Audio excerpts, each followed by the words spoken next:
So here we have the Kia Sportage on a 19 plate. I'm going to start off by hopping inside the car to run through some controls first of all. Just briefly before we climb inside the car, I think it's well worth seeing the boot space. As we approach the back of the car, you can see we have reversing sensors. Plenty of boot space as well, along with that 60-40 split folding rear seat so that you can increase this space further should you wish to.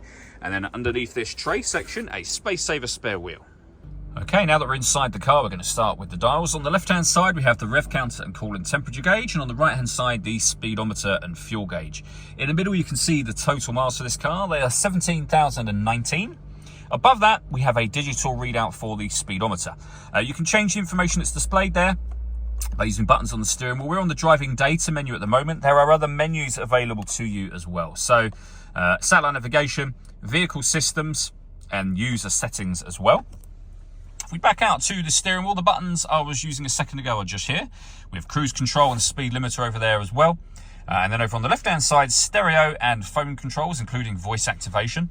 You won't be able to use the phone controls until you pair the phone up to the car, of course. And that is done over on the touchscreen in the center just here. If you hit all menus and then hit phone, and then follow your instructions on screen from there. When it comes to music, we have, of course, got the radio. This car's got DAB, FM and AM radio, as you can see.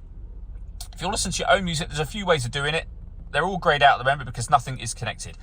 You've got Android Auto and Apple CarPlay, first of all. Under the media heading, you can connect up a separate USB device and listen to your music that way. You can also stream your music wirelessly via Bluetooth audio as well. We have satellite navigation, which is accessed just here. There's a full video showing how that works on our website and also on our YouTube channel as well. And if we pop the vehicle into reverse, you'll see the full color reversing camera that goes along with the parking sensors. Working our way down, we then have the volume for the stereo, a few manual buttons for the stereo itself, so satellite navigation, for example, radio and media, you can do that all from here. And then dual zone climate control. You can adjust the fan speed up and down, the passenger temperature up and down, driver temperature as well, and then you can determine where you'd like the air to be distributed. All settings that you adjust will show temporarily along the top of the screen as you make an adjustment. Once you're happy with those settings, that button turns your air conditioning on. It will turn it off again as well, or hit auto. The car will now maintain the temperature that you've asked for, or temperatures you've asked for, by taking full control of the fan speed and direction of the air for you. Any manual adjustment, auto will go off straight away and you can put it back on your own settings here. Below that, we have a heated driver's seat with 3 heat settings, and the same for the passenger side as well. We have the USB input, a 12-volt charging socket there, and a cigarette lighter over on that left-hand side.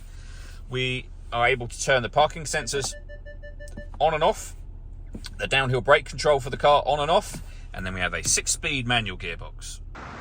All that leaves me to say is thank you for taking the time to watch this video. If you'd like to come and see the car in person and have a test drive, please feel free to call either of our MJA sites. We'd love to hear from you soon.